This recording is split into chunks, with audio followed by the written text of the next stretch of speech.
بصراحة الفكرة جات لي من على النت من مجموعة شباب كانوا عاملينها. I got the idea from the internet. A group of young men were doing it. They didn't last long. They stopped. So I felt like taking on the project and getting it started again. I wanted to get a small food truck, but I couldn't afford it because of the licensing costs and things like that. عاملها بسبب تكلفة الترخيص والكلام ده.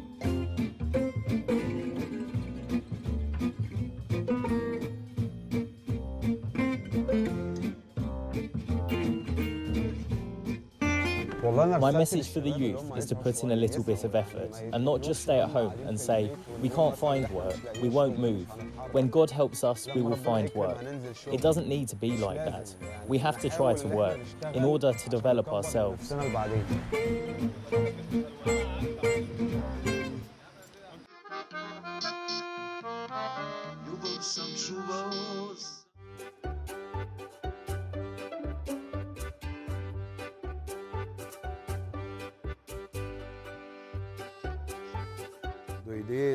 I came up with the idea of a payment terminal because people at parties and festivities often joke that they are pulling a card through the accordion bellows.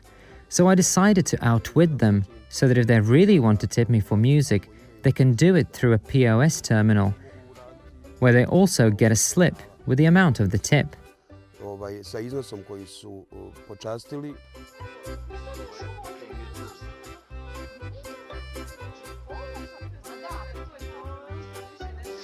By profession, I'm an electronics engineer, service technician, but music is my love and my hobby. It is a great joy for me when I see people enjoying themselves at parties, made happy by music I play.